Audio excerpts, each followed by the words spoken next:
Governor Kathy Hochul here in New York has announced her proposed budget, which of course needs to be negotiated before ultimately being passed in a few months. But we can look at what's in the proposed budget and figure out whether it does enough or it needs to go even farther, right?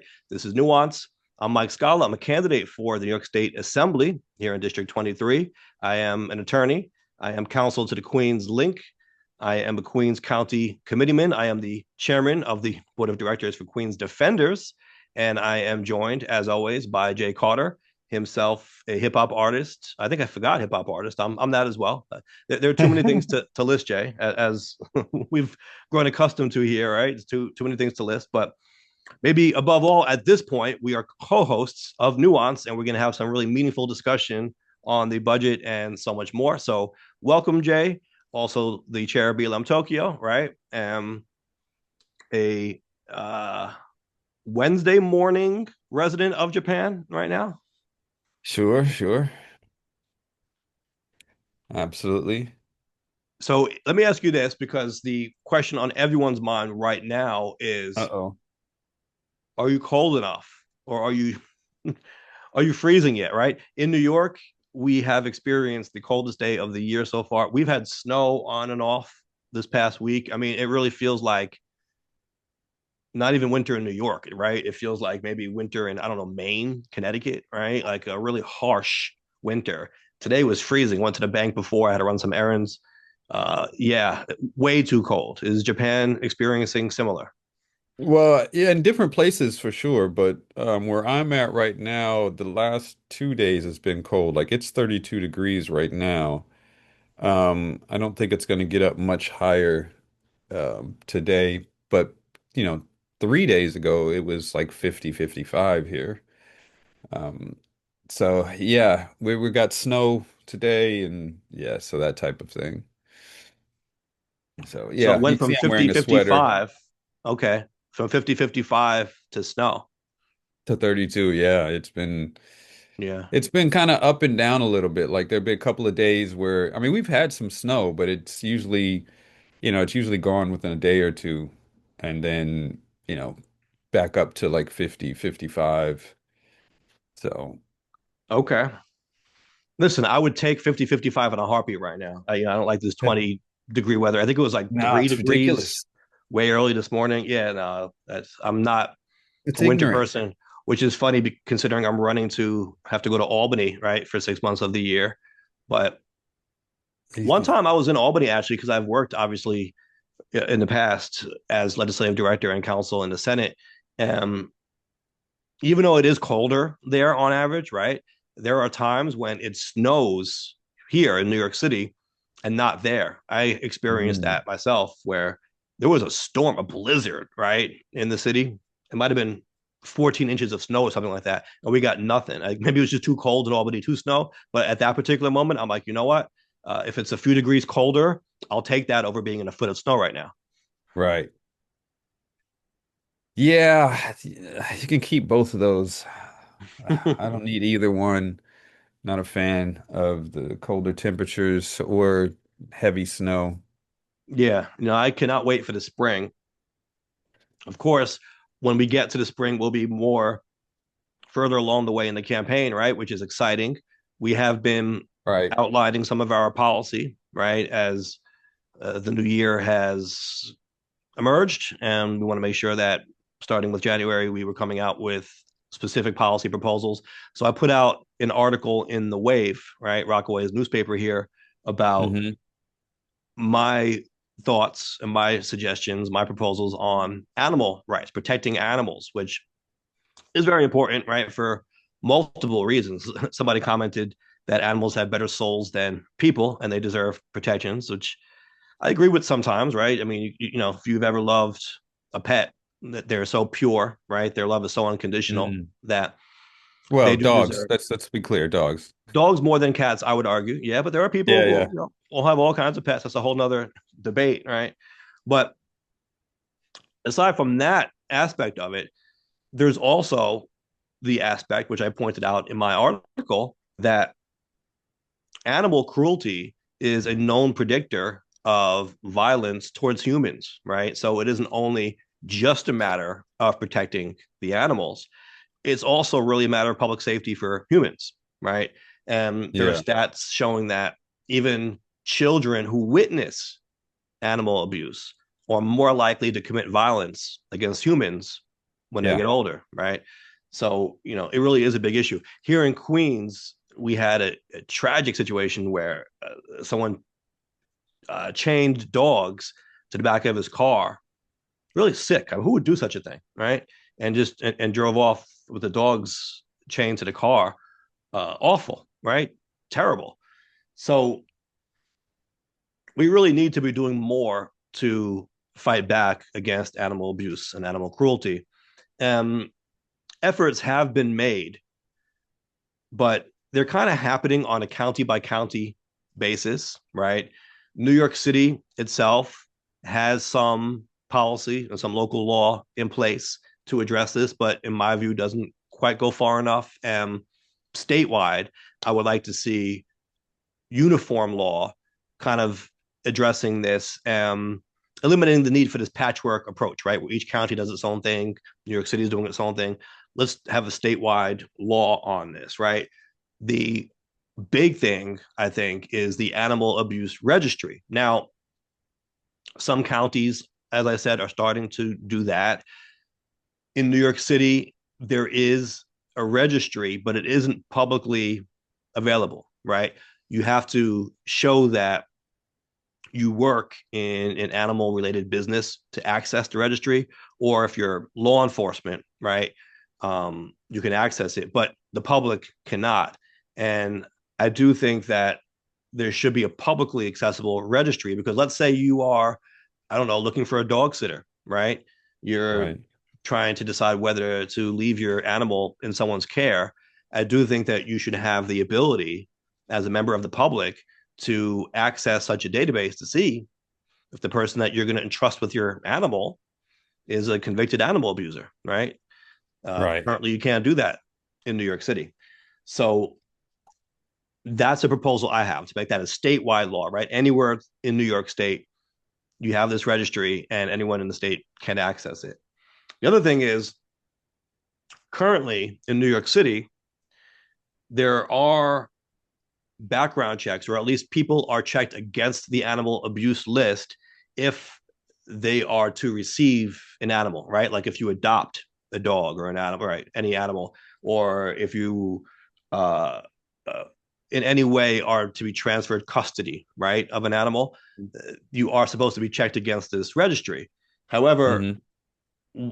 it doesn't apply to the people who work in animal related businesses, right? What if you're, a store or a breeder or a pet shelter, right? And you want to hire someone, a vet for that matter, you want to hire someone to work at your establishment, you should be able to access this registry, and you should be checking these prospective employees, right, against the list to make sure they don't have a record of animal abuse or animal cruelty. So that should be part of the law as well, right? It shouldn't only apply to people who are seeking to receive an animal, right? To receive custody of an animal, right? Care of an animal. But it should also apply to people who seek to work in animal related businesses, right? If you are seeking certain licenses to operate such a business, I think it's fair. I know some people, including myself, talk about red tape. Yeah, there is a lot of red tape. There is a lot of bureaucracy, too much overall, but certain regulation is good, right? I think in this case, it's fair to make sure that someone who seeks to operate such a business isn't himself or herself a convicted animal abuser, right? So I think that should be part of the Right. process. Yeah, and I agree with you, like you said, like sometimes, I mean, regulation is necessary in many cases. I know it's often the boogeyman by certain folks, but we need certain things to make sure, things are running smoothly. So, or things are done well, or to a certain standard. So, yeah. Yeah, I think there's a line to walk, right? There's a balance to be found there, Yeah. because it is too onerous, right, to operate a small business. I hear that from people all the time, right? too much Right. regulation, too much red tape, too much bureaucracy, right? It's too costly. It's just, Right. it becomes, right, prohibitive, right? It's just not worth it, or it's even not possible in many cases for people to do that. And we don't want that. We want to Right. create an environment where people can thrive, right? Where they're encouraged to open a small business. There aren't too many roadblocks, too many obstacles in their way. No, we want to create a situation where people can prosper and they can feel like, yeah, I can open up my business, right? And access the American dream and so forth. But to your point, that doesn't mean that it's just a free for all and there is no regulation, right? I think making sure that someone who's going to open up let's say a pet grooming business, for example, right? Making sure that that person isn't a convicted uh, animal abuser, I think is a reasonable step to take. I think yeah, I think proposed regulations definitely need to be looked at for everything like that. And like you said, you don't want to make it too difficult for people to start these businesses because, as it's been discussed many times, small business are the backbone of the economy. Mm-hmm. So yeah, and you want to make it as safe as possible. So yeah, I think Right. it's definitely something that needs to be looked into. Yeah. Yeah. So this is part of my proposal, right? Giving specific policy points. The third piece of this is there should be statewide law requiring vacated properties, right? So when people leave a property after an eviction or foreclosure, oftentimes Mm, that's done in haste, right? And there's a lot of chaos in a situation right, like that. And I understand, sometimes families have to pack up and leave. And maybe they're going from, a house or some accommodation where they can have animals to a place where it's not going to be so easy. Maybe it's a temporary arrangement and they feel like they can't bring their pets with them. There are all kinds of situations like that. So I think that these properties that have been vacated, right, should be inspected by law to ensure no animals were left behind, right? Because obviously, leaving them behind in a situation like that, while chaotic and understandably so, it hmm right it subjects them to unnecessary harm, right? You don't want to see that happen. So we need to make sure that we're inspecting these properties and any animals found can be rehomed in a safe manner. How would they know when people vacate if they're, I mean, in Well, some the situations, yeah, but I mean, in all, how would we just know if the people just packed up and bounced? well, the owner would have to know, if the owner were to evict someone, or Okay, in or those if cases, someone yeah. right, or if someone's home were to be foreclosed upon, then the Right. bank, or whatever, there would be a process where ownership would change hands. At that point, the person taking control of the property, or the entity, right, taking Right. control, would have the burden of inspecting it for animals. Right. You would think the owner, I mean, when someone vacates the property, the owner is going to go through their property to make it ready for re-renting or sale, and so they would Mm-hmm. be able to see that. It's They not should. happening. They should. Too many times, no, there have been too many instances reported of animals left behind, left to die, right? Or maybe you'll Mm, find them, after weeks or whatever, and they're starving to death, or they're in very bad condition. So I think a lot of times what happens is eventually maybe they'll get around to get into the property. What if they own, I don't know, several properties around the state? Maybe they're not looking or sending someone to check them out right away, right? They maybe they're just sitting right, there for a right, while. But and again, we have to be mindful of putting more burden, right? More regulation, if you wish, on people. right. That's always something to keep in mind. But Sure. when there are reported instances of animals dying and suffering because not enough inspections are happening, like you said, you would think they would just be doing this anyway. But if it's not happening Right. enough, right, then I think it becomes appropriate to mandate it, right, to make it a law that these properties need to be inspected when vacated. Mm, So, because that okay. honestly, that's a form of animal abuse, also, right? I'm not saying that the Abandonment. Abandonment. abandonment, Sure. yeah, right, Sure. right. Sure. Not saying that the person who owns the property is necessarily responsible in a case like that, right? That might just be more a Right. matter of negligence of them not proactively But would inspecting that it, right? But Yeah, would that be yeah, negligence though if they rented it out to someone and that someone had a pet? Is it really on the property owner to go in and make sure it's not negligence on their part? They had no hand it's in owning the pet. no, but it's negligence if they don't take those steps to ensure that an animal is not left behind, right? Like you said, you would think they would be doing that anyway. But if But they're not, not for the pet's purpose. They would be doing it because they're gonna, re-rent the property or something like mhm, that.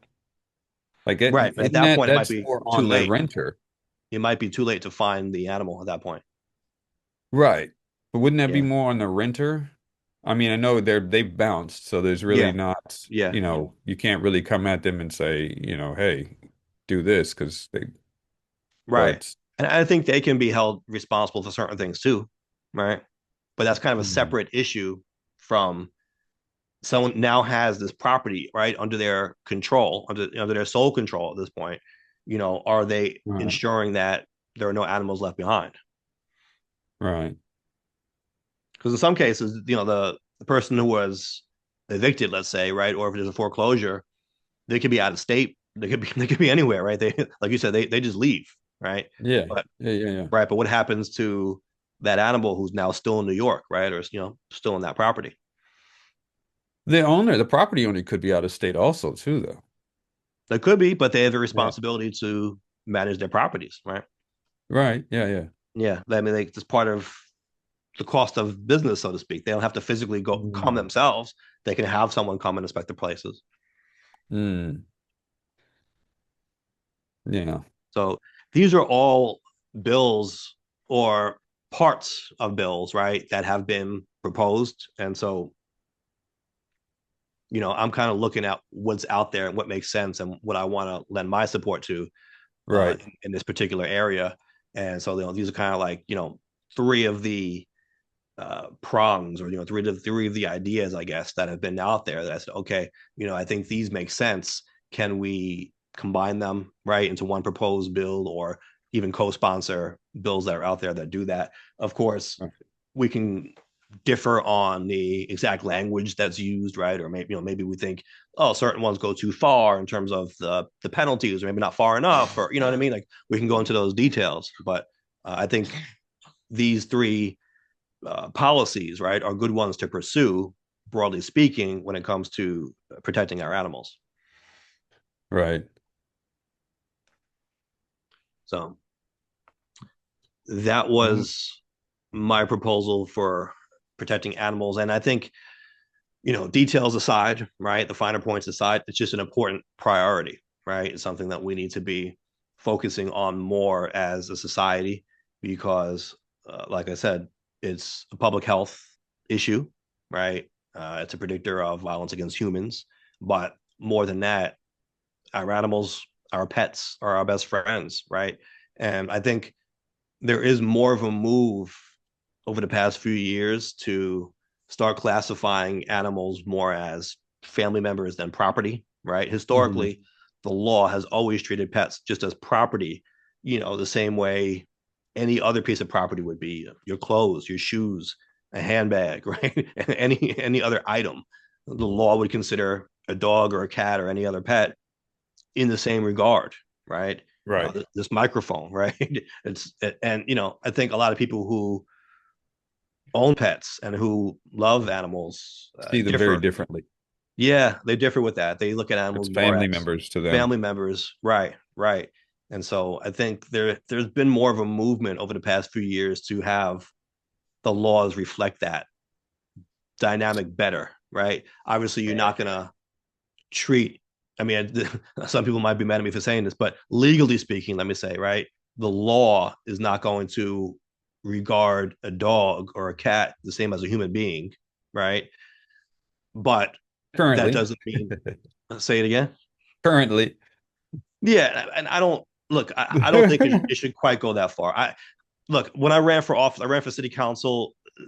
I received a questionnaire from a group asking me if I was in favor of giving full constitutional rights to elephants, and I said that's going too far, right? I don't believe you should give constitutional rights to animals the same way people have them, right? Like let's be serious here, right? Let's be serious people. So I don't think that the law should classify an animal in exactly the same way as a human being, right? I don't believe that. But that doesn't mean that we shouldn't provide greater protections to animals either, Right. you know. Okay, okay.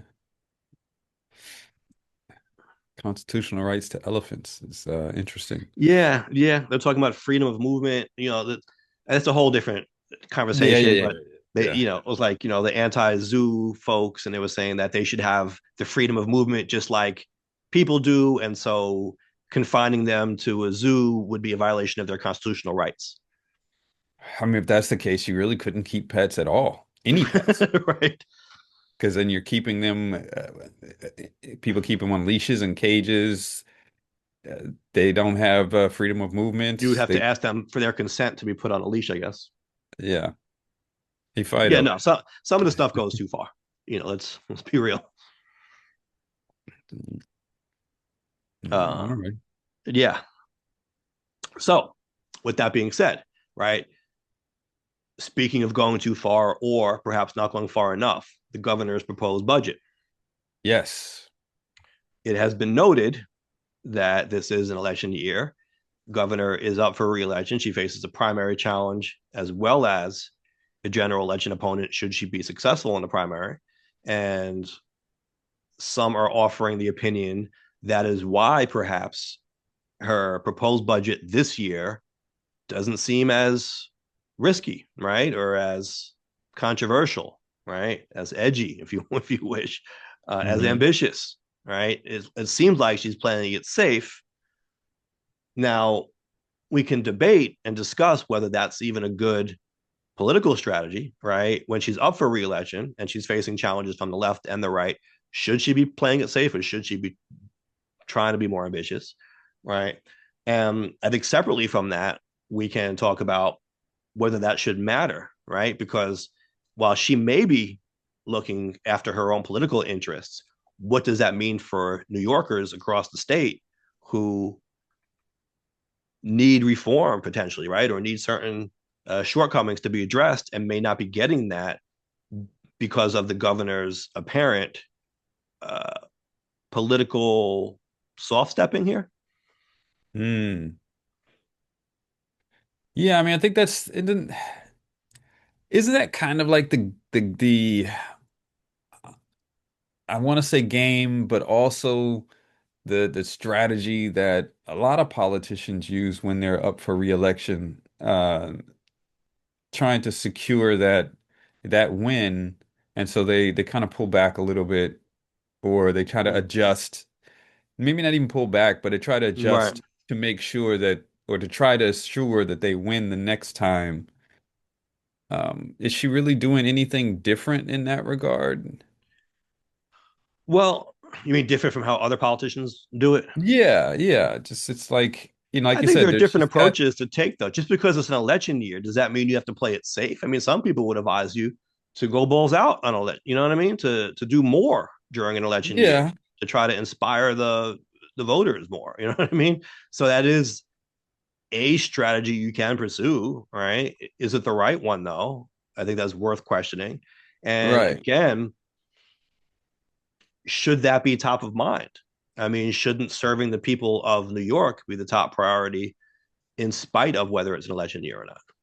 right. I think that's the general question at all times, Mm-hmm. for anybody in office. Should serving the people that you represent be top of mind, um, regardless of, you have a campaign to run, you're thinking about your career, etc. Like you were elected to be put in that position to represent the people's interests, not your own.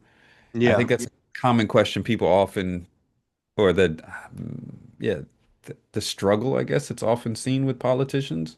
Well, look at Mayor Adams, right?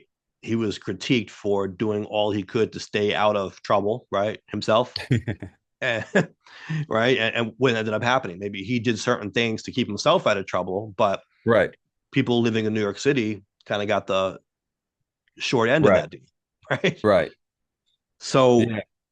it's interesting looking at the dynamics of this election, I guess, right? Coming up for the governor this year, because as we said, there's a primary challenge from the left, but then there's a Uh-huh. general election challenger on the right. So maybe in response to this, the governor is saying, I don't want to ruffle feathers on either side. So I'm just going to kind of coast if I can, right? Because anything ambitious that she proposes now is liable to be criticized from one or two sides, right? Right. I mean, she could do something to say, okay, I'm going to propose something big to help me with my primary challenge, right? If she's concerned about that. But if she's doing something to try to gain more support from the left, let's say, well, she might Right. think that's going to end up hurting her in the general election, right? After the primary, and kind of vice Right. versa, right? If she does something to try to, appease more moderate to conservative voters now, she might think that's going to hurt her with her primary challenge from the left. So Right. maybe she feels like she's between a rock and a hard place there. Yeah, and to be fair, I think that's also kind of the line or the struggle that politicians face is that something is going to always upset someone. Whether it's well-intentioned or whatever it is, good for the people, someone's gonna be upset Yeah, and they're gonna be vocal about it. yeah. That's why I try not to think about that too much, and I just say I'm going to say what I believe, and like you Right. said, someone out there will be upset, but that's just the nature of the beast, right? It was that famous Right. Ed Koch line, right? Which was like, paraphrasing, but it was like, if you agree with me 8 times out of 10, you should vote for me. If you agree with me 10 times out of 10, see a psychiatrist. Right. Right. So you really shouldn't expect to agree with someone all the time, right? Right. And If you have your own politicians thoughts on things, chasing that. yeah, Politicians chasing that 10 out of 10 is a problem, you know. you're right, try to satisfy everyone, you end up satisfying nobody. Right. So let's, I guess, get into the details here a little bit, because the one ambitious piece of this is universal childcare, right? Obviously, that was something that the Right. new mayor of New York City campaigned on, Ma'am Donnie, Right. and she does want to deliver on that, and that is a big part of the proposed budget this year. Her goal, right, or at least her stated goal, is for universal childcare to be a statewide program at some point. But she's saying New York Mhm. City is currently better equipped to do it, right? So we'll start there because of the pre-K and the 3K, right, and the stuff that was put in place, starting with De Blasio. So, you know, billions of dollars. Do we have the amount here? I know it was reported Wasn't on, it but like 1.8 or was it one something like point that? almost $2 billion that's being proposed in the budget on universal child care? That seems to be the big policy item that she's pushing, right? But some of the other 1.7 things, billion. 1.7 billion. Okay, there it Yeah. is. Some of the other things that have been discussed over the prior years, right? Bail reform, discovery, right? All these different things, criminal justice. That, at least as of now, isn't being talked about or prioritized, right? So when she would give her Right. state of the state in the past, some of these other issues would come up.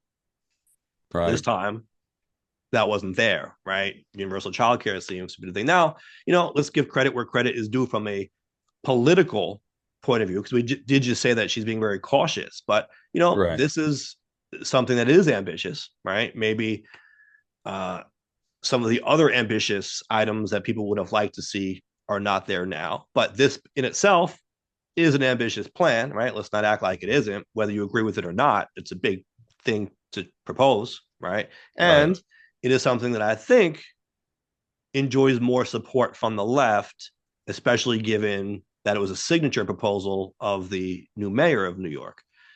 Hmm. So if you're looking at this through the political lens, right, this may be something that she thinks is going to help her with the primary. I don't know how she thinks it'll play out in the general. Will that hurt her in the general, or enough moderate to conservative voters just okay? Maybe they're just ambivalent about it, where she thinks that it won't be much of a liability, because it is universal childcare. So in theory, it's something that people of all political persuasions would be taking advantage of, right? Yeah, they would, and not necessarily they will agree. Mm-hmm. Oh, this is because like some would definitely be like, well, this is socialism. This is you know what I mean? Why am I financing people who have children? I don't have children.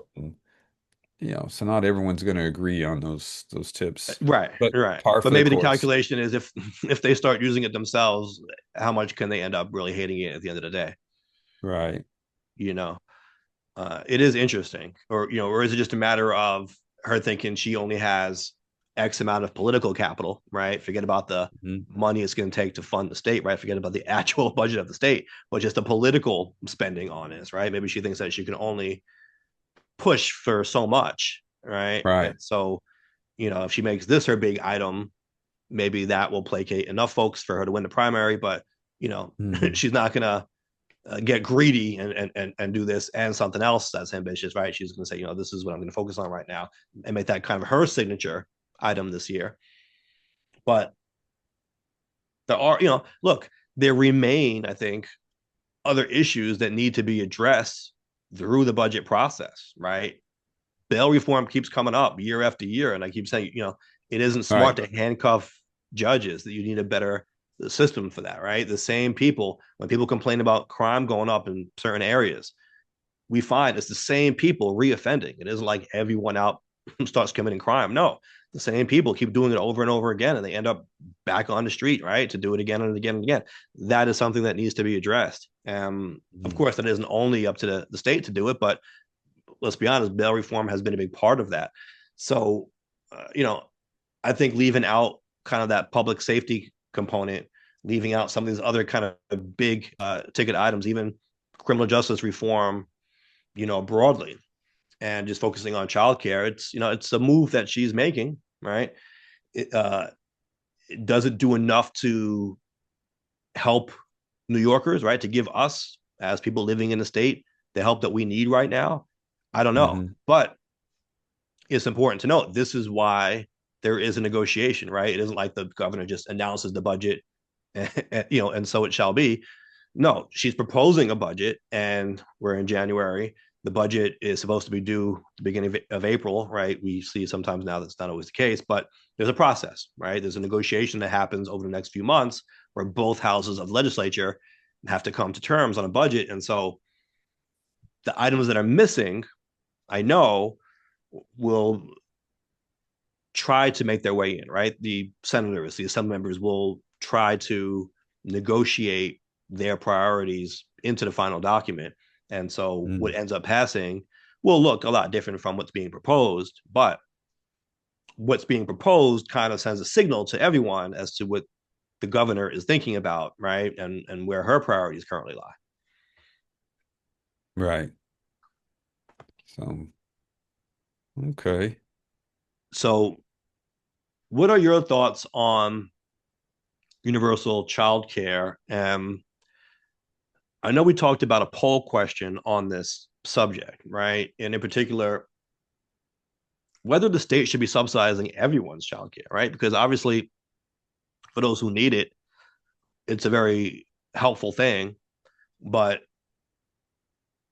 is everyone asking for that? I mean, if you're a multimillionaire, if you're a billionaire, right? Do you need the state to pay for your childcare? Now, maybe in that case, you wouldn't want them anyway. Maybe you can just use your own private folks. But does the state need to be in the business of subsidizing wealthy people's childcare? Right. Yeah, I mean, I think, there could be a cap. I know in the interest of fairness, you say, okay, everyone should have access to this. Mm-hmm. And I see that angle too. Um, but a cap on earning potential, Mm. I think it changes it in that case. And at one point, if it's anyone, anyone's children between the ages of 1 and 2 or 1 and 3 or whatever it's being proposed, then it becomes again a universal thing. If Mm-hmm. it's anyone earning under 200,000 a year or something like that, then this is becomes a social program. And I think that's where you're going to get an argument. That's actually okay. That's a really interesting point because I was just thinking of it logistically, right, in terms of what's the best policy, right, in terms of how the government should be functioning. You're thinking of it in political terms, and you're saying that it almost makes it more politically viable to categorize it as universal because if you are saying that it's only available to people under a certain income, you're going to get more pushback from people, right? Saying that it's just another kind of like welfare type deal. Mm. That's an Yeah. interesting perspective on it. Yeah, because And I can to me, I'm thinking like when I hear universal, right? right. I think that that is already associated with the left because I think about universal healthcare and all these different things, which Sure, sure, sure. aren't bad things per se, right? But I'm just saying like that kind of that branding kind Right. of makes me think of more the left side of things. But you seem to be suggesting, and I think there's validity to this suggestion, that you almost risk making it sound more far left by not making it universal. I mean, and here I get the argument for both, you know, people who can afford, Mm-hmm. why do we need to? I get that. Um, it is a difficult one to pinpoint a side on. Um, at least for me, it's a little bit of a difficult one to pinpoint a side on. I can get the argument like, if you're making 10 million a year, you don't need government assistance. But and I'm thinking like here, for example, here in Japan, they have universal health care. Right. Um, I don't think you're disqualified from it depending on how much you make. Mm-hmm. But then you However, have people who have a lot of money opting out of it, right, and using the money you for their own can, private yeah, coverage. sure. Yeah. Yeah, you can get your private coverage. Yeah. And as far as your income tax, of course it depends on what you made the year before or a couple of years before to depend on how much you're taxed on it, which I think is pretty similar to what we do in the States to some degree. Mm-hmm. Um, yeah, I mean, is it universal if we cap it at a Mm-hmm. Right. at an income range? Right. It's not quite universal, but is that more equitable? Is that more fair? I mean, yeah, I mean that's another question that could be had there, Mm-hmm. especially when you take into account, and we've talked about here many times as well, it was like some statistic that, there was much more than 50% of people in New York City couldn't afford basic necessities. So, Mm-hmm. you know, is it almost a responsibility to put that something like that in place when things have gotten that out of control? Is it a responsibility to make it universal or just to cover people who can't afford it? Right, cover people who can't afford it. Yeah. So, it's an interesting discussion. I would think I would want to look at what the city or the state can afford, maybe currently, at least in the Mm-hmm. first iteration, what they Mm-hmm. can afford, what the difference would be at different income caps as far as program cost. Um, and to see if it's something that can be, beneficial for the state for the most people, and then kind of make a decision on that. I don't think I would necessarily have a problem with it being universal as long as it's not completely bleeding the state or the Mm-hmm. city, if that makes sense. Yeah. Yeah. Now you just got me thinking about these political implications from both sides, right? You know, Yeah. so like when I say, phrasing it a certain way sounds like it's on this side or that side, I'm not even arguing that that's per se better or worse.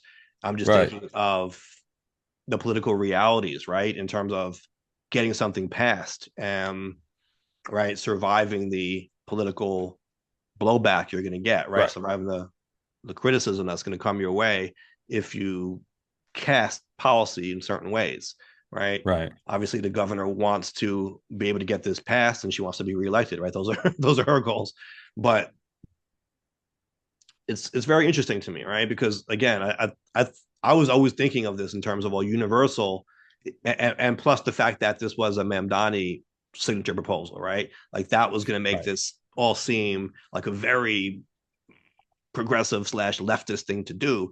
But Right. That makes the conversation even different at some points too, because of how the pushback between from the right and mm-hmm, from the Democrat yeah, liberal side, because this is a liberal a democratic socialist idea, so to speak, sure, sure. and then But people then getting there are on board people with it. who are on the left who will say, you know, I don't want to subsidize rich people's healthcare Sure. or childcare, right? That's what Sure. they'll say. Absolutely. And but then you bring up the point that if you put a cap on it and you say this is only for people who make under a certain amount of money, well, now to some people, maybe who aren't on the left, it seems like even more of a, so to speak, leftist idea because it's like Right. another quote unquote entitlement program, Right. right? Abs Yeah, yeah. And So we've yeah. seen this argument before to some degree, kind of a very similar one when the Affordable Care Act came in, Mm-hmm. and it was like, I don't want to, for young people, why do I have to pay the mandate if I'm not using the healthcare right now? Right? Because you have to pay a mandate every year, right? Um, and it's like, I'm not sick. Like the people who are sick are using it up. Like, why do I the have to the pay? mandate the mandate which was since struck down by the Supreme Court, right, had Hmm. said that you had to buy health insurance whether you needed it or not. But the Right, idea behind that was you were making it illegal to discriminate on the basis of a pre-existing condition, right? right, So the theory there, which I don't think turned out to be quite true in practice, right? But at least the theory was people were only going to buy it when they got sick because right, when they needed it, right? Because they couldn't be denied for having a condition anymore. right. And if that's the case, then the whole system collapses, obviously. but Yeah. it seemed like that didn't actually happen. It made sense on paper, at least, right? In theory. Right, right. So I think it's, you know, when we talk about universal, there's going to be that pushback or that angle where people are like, well, it doesn't benefit me. Why am I paying into it? You know, Mm, I don't have children. Why are my taxes being used for people who have children? Or they're rich people, they can afford it. Why are my taxes being used to help their children? mm-hmm. I think going to have that push. I think maybe if we want to get to a place where we are pushing universal plans, and this is what we're setting as the standard for life in this state, then we might have to look past some of um, those criticisms or those Yeah. aversions. I mean, it also opens the door to an interesting philosophical discussion, right? Because if we start saying that some of these things are rights, right? Right, Obviously, the state constitution goes farther than the federal constitution in terms of what's guaranteed, right? So, as a state, we have certain priorities, right? We say, certain items, certain things are just guaranteed, right, as a right. Okay, if that is the priority, right, if that's even the Constitution of New York, what does that actually guarantee you in practice? Does that guarantee you that the government will subsidize that for you, whether you need it or not? Or does that yeah, mean it's a right? So if you don't have it, you can get it. But if you right, already are able to get it, you don't necessarily uh, get subsidized because why would we be paying for something that you need that you don't need? You know what I right. mean? Like Yeah, if for example, if we were to say childcare is a right, right? Let's just say like that was, what New York had decided. Childcare from now on is going to be, your right. Well, is the state violating that right by not giving it to you if you can already afford it, or is it only violating that right if you can't get it? right, You know what I mean? Does the state still have an obligation to provide it to you, even if you right. have the means of getting it yourself. Yeah. So, I think, yeah, and we've said before, like, temper things, try things, Hmm. we're trying to, again, working towards a more perfect union. Like, so it's like put some stuff out there, try it, see if it works, and adjust if you need to. Even Obama said with the Affordable Care Act, like this is not the end all be all. Make it better. Hmm. Like, see what works, see what doesn't. So maybe, apply it universally. If it's something that's tenable, Mm. then, you keep it going, adjust little bits if need to be. If one group is disproportionately utilizing the system when they don't need it, then maybe you start adding upper limits on it, Mm. caps on it. Or maybe start with a really high cap, like billionaires can't access it, 100 millionaires can't access it, something that's incredibly high. Hmm. So it affects, only Yeah, and 10,000. that's kind of the crux of this, right? Like, housing is an example that gets used a lot. Housing is a human right, right? You hear that, right? Right. That phrase. A lot of people believe in that. We've endorsed similar messaging ourselves. Everyone should have a roof over their head. Absolutely. Mm, Now, does that mean that the state should have to provide a billionaire housing? mm, You know what I right. mean? It's they, even if you can say it's their right, well, but they already have ample housing themselves, and so Right. is the state violating them by not providing them something that they already have in spades? You know what I mean? Right. It's I think it's an interesting discussion. It's an interesting debate. Just thinking Right. of it now, I don't think that should be the state's obligation. If someone already has all of those resources, I don't think the state needs to be giving them more of what they already have. Like here, yeah, the state gives everyone a place to live, a home.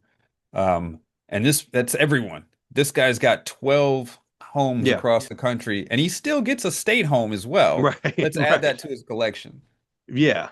I think that's wasteful and unnecessary. And I don't think Sure, that sure. violates any right, right? Even if you're going to Yeah. say everyone has a right to housing, let's say, right? Well, the person already has housing. So, what are we talking Right. about here? So They've you can got take more us, housing than everyone else. right, right. So you can take a similar approach to childcare, I think, and say, even if it is something that we're going to guarantee people, well, if you already have the means of getting it Right. yourself, right, is the state depriving you by not offering you that benefit? Yeah. So that can be the poll question of the week. We can see what the people think about that one. And I guess we can't ask if there's going to be or if there should be an income limit to universal childcare because then it wouldn't be universal anymore, right? So we can say All right. government provided childcare, I guess, right? Mm, I don't know if that makes. I think that makes it make more sense. The poll question of the week is: should there be an income limit on government provided childcare? right. Is it government provided childcare or government covered childcare? And I think in Is this there a case, difference? it is, yeah. I mean, I'm talking about the funding now. The funding would be provided by the Right. government. So I think the Yeah. funding is suggested by government covered healthcare. Government provided would be the services, Mm-hmm. I think. And is I'm talking this about childcare right now. right? Right. That's what I'm talking about. Yeah. Yeah. Right. So, government, yeah. And I say this because I had growing up, I had government provided healthcare. But I could Healthcare or go to childcare? healthcare. I Healthcare. could go Okay. to because we were military, so we'd go to a Yeah. military hospital. Yeah. Yeah. Yeah. They did the services. They Right. were military doctors, military pharmacies, that type of thing.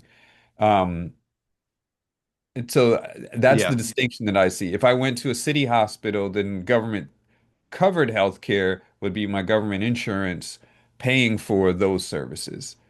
You know what I'm saying? That's why I was just asking if that was Whether it's private services, you mean like a private insurance plan that was covered right, with a government right, right, subsidy? right, right. So that Yeah. that was that was just a distinction that I was thinking. And Okay. You can make it this covered if you wish. is this this child care, this is more about, it's not about healthcare, right? No, This is about like daycare and that type of thing. Yeah. right. Right. So, yeah, Yeah. I think it works. Okay. So we'll see what the people say on that one. Uh, I don't know. It is it is interesting, right? Some people are going to ask, well, how is the state going to pay for it, right? Right. And the governor has been saying no new taxes, right? Although there is an exception in the proposed budget. She's talking about taxing tobacco products, but Right. specific kinds, right? She wants to tax nicotine pouches like Zyn. I never heard of this. ZYN. Is that Zyn or Zine? No clue. I'm not in the tobacco Yeah, tobacco me neither. I don't group. know, but she wants to tax nicotine pouches like ZYN Zyn, however that's Mm. pronounced, at the same rate as tobacco products.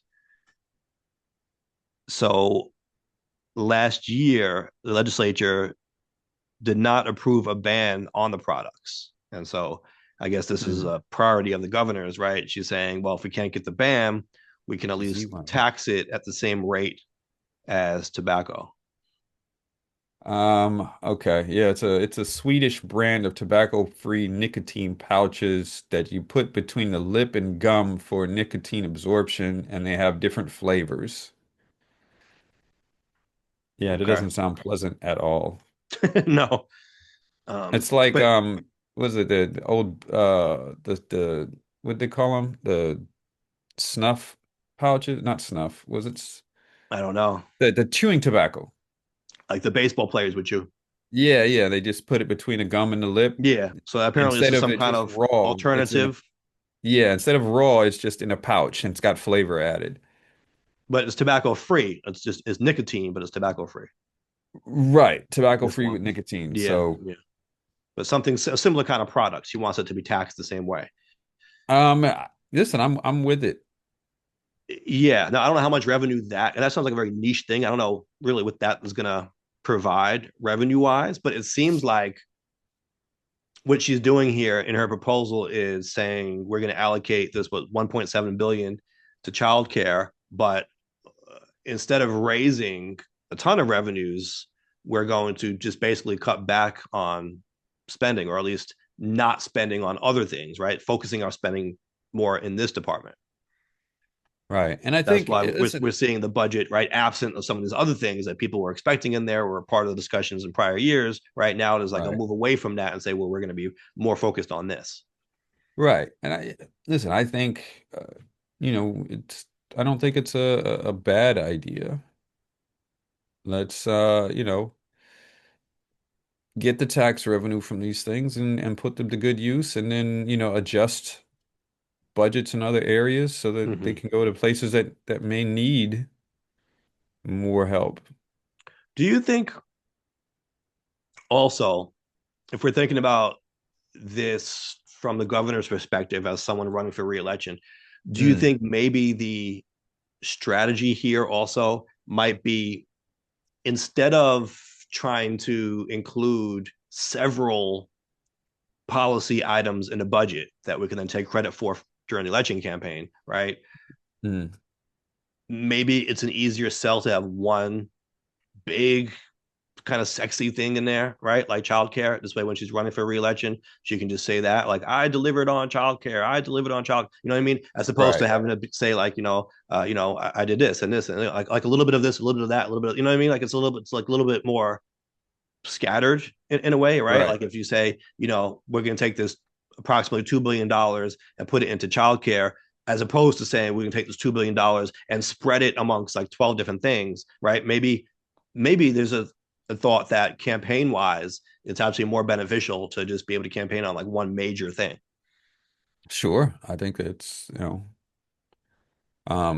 it's something that you can tout like for the rest of the year, so to speak, or Mm-hmm. for during the cycle. I did this for you. Yeah. It's a big major thing.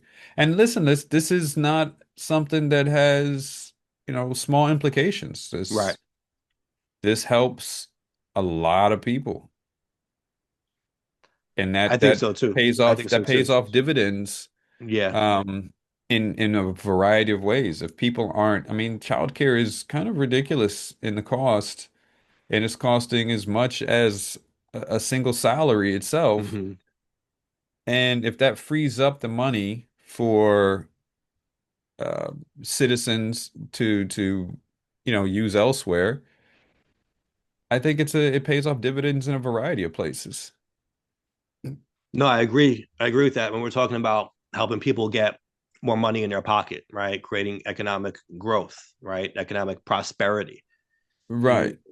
want to be able to fill in gaps, right? And this is I think, a big area in which you can do that, right? To say, Yeah. right, we're going to make sure your childcare is covered, right? Because that then gives you the ability to do more, right, with your time and your money potentially, right? Yeah. Maybe that's the difference right now between not starting a business and starting a business, right? Or you Right. know, getting that advanced degree, or whatever it is that you're trying to do to get ahead, right, in life. Let's say to advance your career, right? You want to move up professionally. That's something, Right. right, because of the costs associated with it, that I think holds a lot of people back. So, being Mm. able to provide that for people, I think, is going to be a big difference maker in a lot of people's lives. Yeah, absolutely. Absolutely. And I think that's what we should be striving for, to try to make those differences in people's lives. Yeah, yeah. So, So, yeah, it's funny, right? Because again, going back to the politics of it, some people will look at it like you're spending all this money, so how is that going to help with affordability, right? Some people might look at it like, oh, that means that our taxes are going to go up, right? You're just basically just wasting more of our money or whatever. But then the other side to that is it actually can help with affordability if done right, right? Because it really puts more money in people's pockets, right? To be able to access the economy and contribute more to the economy.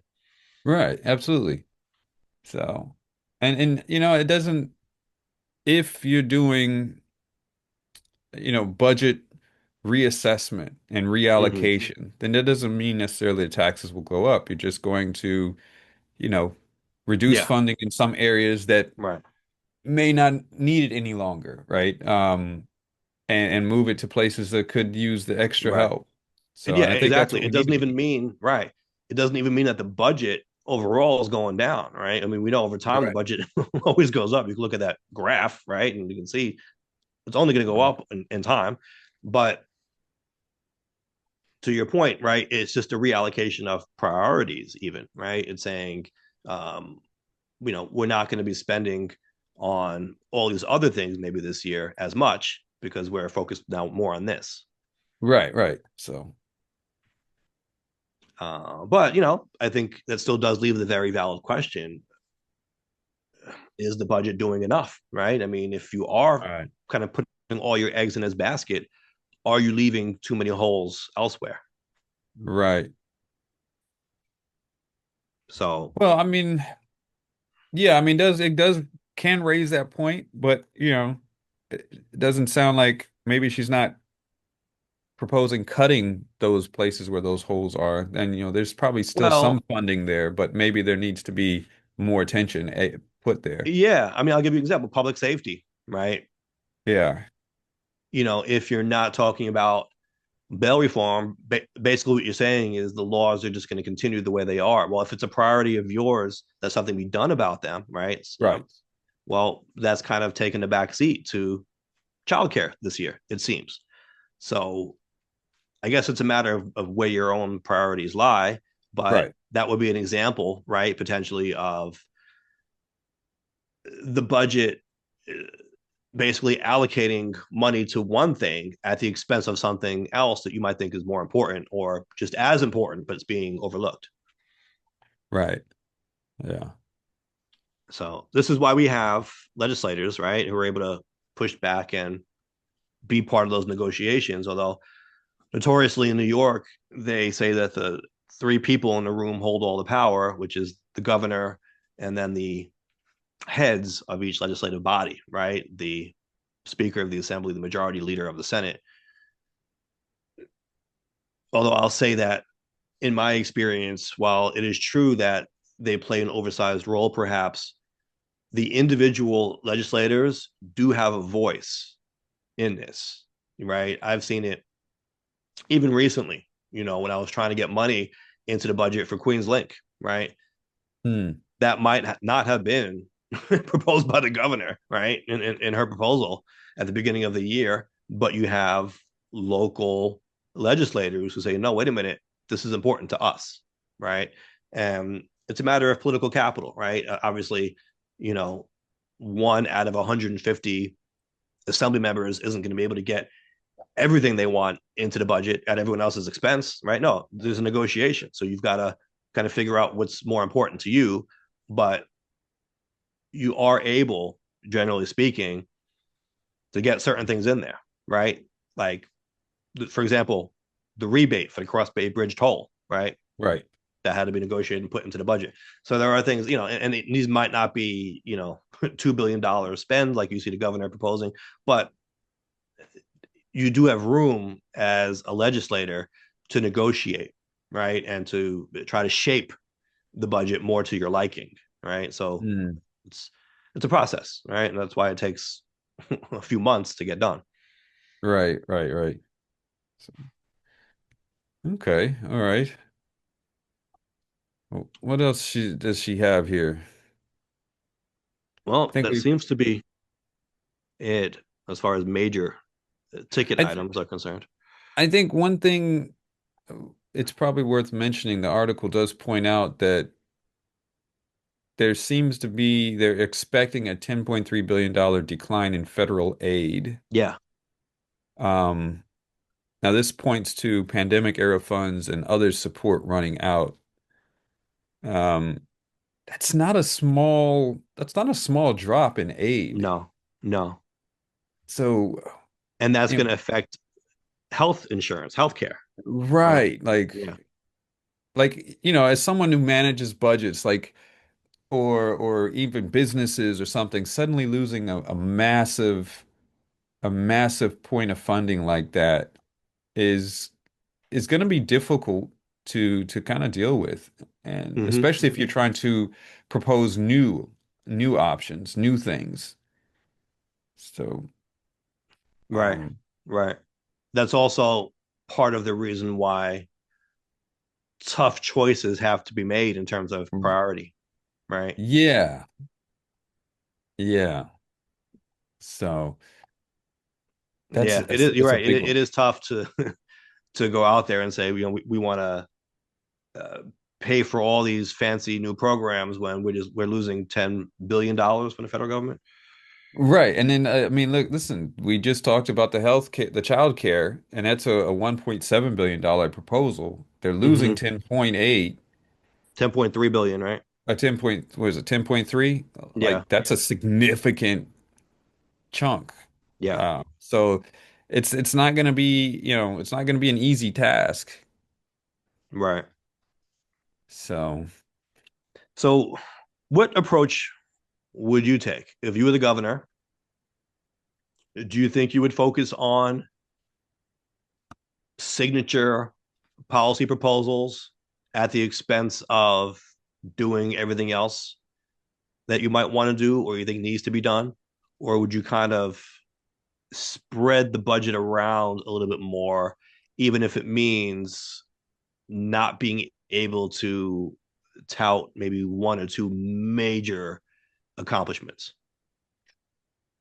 yeah, I mean, it's a good question because it's like, you get that one big tent pole type of thing that's like the big accomplishment, but as you said, that leaves some holes unfilled. Um, I would probably, and I could be, I'm sure I'm underestimating the amount of work that goes into it. I would probably try to do all of them, like push for all of them. And Mm-hmm. and of course it's idyllic, right? Yeah. It may or may not be realistic. But I would Well, try let's to say you get had as to much of it. choose, right? Like if you knew, you know, Oh, the budget is only yay big, right? Like it's fixed the amount of money that you're going to have, right? right. And you know that the one major item, if you pursue that, is going to come at the expense of several other things that you might think are also important, maybe things that you were pushing Right. for over the past 5 or 6 years, Right. right? But it's an election year, right? Do you say, let me get this one major item done? I mean, the other part of it, which we might have inferred, but we didn't explicitly say, is the governor, I think, wants to have an accomplishment that she can say she did along with the mayor, because the mayor is in that left lane, certainly to the left of her, right, Right. politically. And Sure, so sure. when she faces her primary challenge from the left, I think she wants to be able to go to primary voters and say, I did something with the mayor. Like, we delivered on this Tap into together. his voters. Exactly. Right. So this way they would be more likely to support her, right, in the primary by saying, like, look, they're a partner. They got this done together. Right. Right. I think how would I approach that? I mean, I guess it depends on what's being left off the table, right? And I think some of the things were, what was it? Some criminal justice changes, some Mm-hmm. bail reform, Yeah. Raise the age was part of that. raise age. Now, does this mean that it doesn't get done, or it just means that it's not the focus in the campaign in the budget? That doesn't mean it's not in the budget Well, no, it's not being, as of now, it's not in the budget. That's at the all. conversation at all, right? It can make its way in, maybe, or some of it can make its way in, right? But when you look at what's being proposed, that's just not there. Yeah, that's a tough one because I see this childcare Mm-hmm. bill is it's not just about childcare, it's also about affordability, which really affordability just to live in the state or whatever, and that does go a long way for families. And it does extend around to other things. Like Right. we know poverty can lead to some of those other things, like being a part Crime. of the criminal justice system, like being even presented with a situation when you need Mm-hmm. bail Mm-hmm. or, and so, yeah, Yeah. it's kind of a tough one. It's a kind of a tough one. Um, It is a tough choice, right? Like, if you're presented with that reality and, you're told, basically, you can do this, but at the expense of all these other things, right? But that, what that means also is, if you do those other things, and you can't do this one big thing, right? So right. where's what is the choice there? I might, I might go for this affordability Yeah. point. Because with the idea that it will help other areas as Mm-hmm. well. Not saying that the others aren't important, they definitely Yeah. are. And Yeah. I think once she's in that term, these other measures, I mean, they're not in the Right. budget specifically, but they can still be worked on. Or right. Or they can make their way into the budget next year, maybe, or Yeah, in future years. so I might go with the Child Hmm. Care Act. Interesting. I don't know, how about you? See, this is why I would want to take a look at.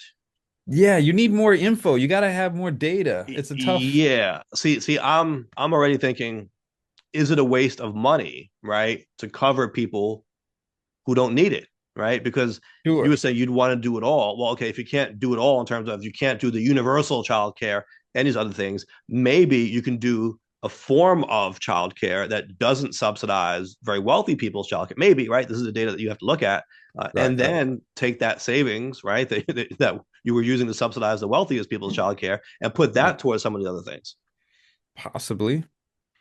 right? So Then you need I more think it's worth data. pushing back on this idea that it has to be one or the other, right? Maybe the way that it's being presented isn't the most efficient way, Sure, sure, sure. right? But but to be fair to the game, I guess, and to the question, right? So people don't say I'm trying to cop out from Right, answering right, the right. question, right? Like, if as That's that presented, politician answer right yeah, yeah, there. yeah. I mean, that's just me trying to be practical about it. But Right. if you're And that's what I forcing wanted me, to say too, but I'm trying yeah, to stick to, yeah. yeah, yeah. But if you're forcing me to say, like, that can't be done, and you have to choose this, was, which might not be the actual reality here, but if it was that, I don't know. I think I would hesitate a little bit to say I'm going to put all the other priorities aside for this one piece. You know what I Mhm. mean? I Sure, sure. understand your point that if you handle affordability, that goes a long way to kind of affecting these other areas positively too. And I agree with that, but I don't think that that's the only way you can handle affordability either. Fair point. You Fair know? point. And of course, these positions would be clarified based on the data that's provided. Like, you know, Yeah. seeing how certain things affect the forecast and whatnot, opinion may change if we look at it and we see more information on it. I think that's Right. also important to consider, not just for the opinions that we're expressing here, but for people and the populace to consider when they see a proposal that a leader or a politician puts forth and realize they might have more data that they're looking at than you're Mm-hmm. seeing that influences their decision. Hopefully, right? I mean, the other side of Hopefully, that is hopefully. maybe they're not considering all the data and they're just doing it because it Right, sounds good. It's a good soundbite. right, It's a good right. tweet, That's right? that's true too. Yeah. That's absolutely true too. So, So I think we would want our elected officials and people we entrust with that kind of responsibility to look at all the facts and right, not act out of emotion, right? Or just right, what looks good on the campaign trail that year, right? right, But what's right. actually going to help the most people going forward. I mean, I think that makes it a mandate for the people to vote for people who think like that, then. Mm-hmm. Wink, wink, I you know, agree. I agree. And wink, on that wink, note, wink, before wink. we wrap up, on that note, I want to thank all of the people throughout our district and beyond who contributed to our campaign. These campaigns are expensive, right? And a lot of times people don't understand why you're always asking for money. It's just the way the system is set up. You do have to spend a lot of money to get your campaign message out there to all the voters. And Mm, we thank you, everyone who invested in our campaign, because we have demonstrated the broadest coalition by far, right, in this race. We have people from every zip code in the district, every neighborhood, every corner of the district mm, mm. contributing, right, showing that our coalition is very diverse, right, in multiple ways, right. And we thank you. We thank you for that, right? Because January 11th was our filing or our fundraising deadline. We were able to qualify for matching funds from the state. You have to have 75 or more district donors, and you have to raise more than $6,000 in matchable contributions, meaning in small dollar contributions from those in district donors. And so that really isn't easy to do, especially just in 3 or 4 weeks, like we did. Like that was a pace I think that even exceeded our own expectations there. But I think that just goes to show the far-reaching coalition that we've been able to build, right? Talking about these issues in kind of a common sense, practical way. And so, we really appreciate everyone for getting behind us here. Absolutely, absolutely. And people might notice that we've preempted a few or passed a few episodes, but Yeah, you know, it's that's what it has. campaign life. Yeah, it's what has to It's be done. meeting after meeting, right? Event after event. Right, It's nonstop. right. Yeah. So, all right. Guess we will wrap it up here. Um, is there a bottom line to all of this? I feel like I might have offered one a few minutes ago, but Mm. I'll let you take a crack at it. I Oh, think snap. I think I might have given the last one or two. What is Oh, your bottom line, Jay? we can rock with that. I think probably similarly, like, and I Yeah. think it kind of speaks to the point of the discussions in the show, the nuance in there. Like these are tough decisions. Hmm. We can love or hate politicians. We can love or hate whoever is the elected official, but there are definitely some tough decisions that need to be made. And, we have to take into consideration some of the constraints or the information that they might hold in making their positions and, make the judgments from there. If it's something that we're not on board with, I'm all for making your voice heard vocally and at the ballot box. So if we Well, have elections again. yeah, there it is. And well, I was gonna say we've got work to do because I think that plays off what you just said nicely. But we do want to tell folks where they can find us, right? They can find us anywhere podcasts can be found. It's Nuance All with right. Mike Scala and Jay Carter. So please join the conversation. Subscribe. You get your uh, audio pushed directly to your device, right? When the podcast goes live. But we're also on YouTube. We're on Instagram. We're on social media. So please let us know what you want us to speak about or give us feedback to our discussions, right? We always want to hear from you.